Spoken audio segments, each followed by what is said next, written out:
ବର୍ଷୀୟାନ ଅଭିନେତା ମୋହନଲାଲ କୁ 2023 ପାଇଁ ପ୍ରତିଷ୍ଠିତ ଦାଦା ସାହେବ ଫାଲ୍କେ ପୁରସ୍କାର ପ୍ରଦାନ କରାଯିବ। ସୂଚନା ଏବଂ ପ୍ରସାରଣ ମନ୍ତ୍ରଣାଳୟ ଶନିବାର ଏହି ଘୋଷଣା କରିଛି।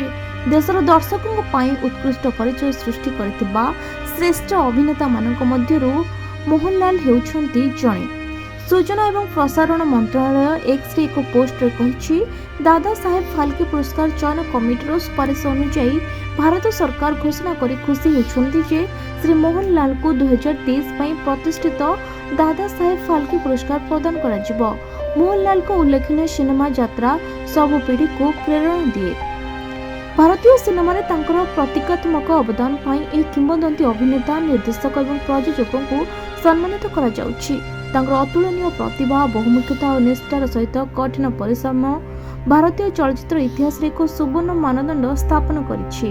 ତେଣୁ ଏହି ପୁରସ୍କାର ସେପ୍ଟେମ୍ବର 23, 2025ରେ 71ତମ ଜାତୀୟ ଚଳଚ୍ଚିତ୍ର ପୁରସ୍କାର ସମାରୋହ ଅବସରରେ ପ୍ରଦାନ କରାଯିବ ବୋଲି ମନ୍ତ୍ରଣାଳୟ ସ୍ପଷ୍ଟ କରିଛି।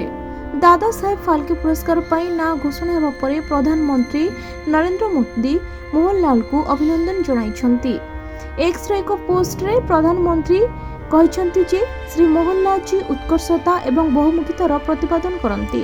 ଦଶନ୍ଧି ଧରି ସମୃଦ୍ଧ କାର୍ଯ୍ୟ ସହିତ ସେ ମାଲାୟାଲମ ସିନେମା ଥିଏଟରର ଜଣେ ପ୍ରମୁଖ ପ୍ରତିଭା ଭାବେ ଠିଆ ହୋଇଛନ୍ତି ଏବଂ କେରଳର ସଂସ୍କୃତି ପ୍ରତି ମଧ୍ୟ ତାଙ୍କର ଗଭୀର ଆବେଗ ରହିଛି।